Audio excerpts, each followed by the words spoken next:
সরকারি technical school and কলেজের আমরা জেনারেল ইলেকট্রনিক্সের ব্যবহারিক ক্লাসে আছি। আমি সাথে আছি জালাল আহমেদ রায়হান। আমি ইলেকট্রনিক্সের ইনস্ট্রাক্টর হিসেবে আছি এখানে 41 BCS। আমরা আজকে জেনারেল ইলেকট্রনিক্সের বুক 2তে চ্যাপ্টার যে 2 মোবাইল ফোন অ্যাসেম্বলিং অ্যান্ড ডিঅ্যাসেম্বলিং, আমরা এই ক্লাসে মোবাইল ফোন কীভাবে অ্যাসেম্বল করতে হয় আমরা সেটা দেখব। মোবাইল ফোন অ্যাসেম্বল করার প্রথমে আমাদের কাছে একটা ডিঅ্যাসেম্বল করা ফোন আছে, মানে ফোনটা খোলা রয়েছে। আমরা এই ফোনে প্রথমে আমাদের কাজ হচ্ছে যে এখানে যে প্রিন্টেড সার্কিট বোর্ডটা আছে ডিসপ্লে সহ, ওইটা আমরা প্রথমে লাগাবো।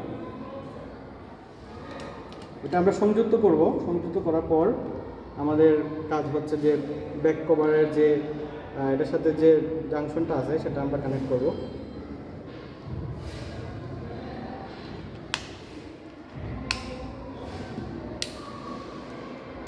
এটা একটু প্রেশার করতে হবে, না হলে এটা লাগবে না।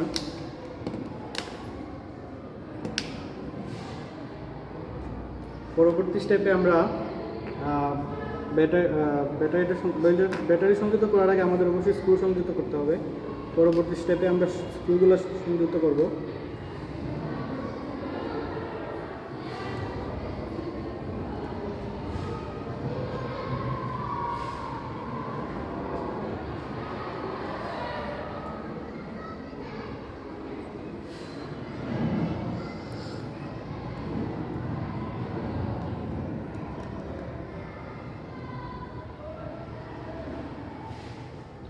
স্ক্রু সংযুক্ত করতেছি।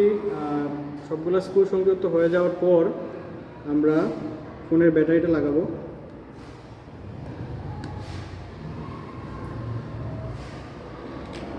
এবার আমরা ফোনের ব্যাটারিটা সংযুক্ত করি। ব্যাটারি সংযুক্ত হয়ে গেছে। এরপর আমাদের কাজ হচ্ছে যে আমরা ফোনের ব্যাক কভারটা সংযুক্ত করি। ব্যাক কভার সংযুক্ত করলাম। একটু প্রেশার করে লাগাইতে দিব, কারণ এটা প্লাস্টিকের জিনিস। তারপর আমরা টেস্ট করব ফোনটা অন করে। এটা হচ্ছে আমাদের সর্বশেষ স্টেপ। ফোনটা অন করে যদি সব কিছু ঠিকঠাক থাকে তাহলে আমাদের ফোন ঠিক আছে। এই যে আমাদের ফোন অন হচ্ছে।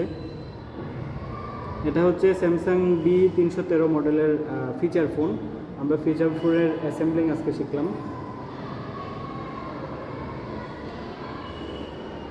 এই যে আমাদের ফোনটা অন হচ্ছে, ফোন অন হয়ে গেছে।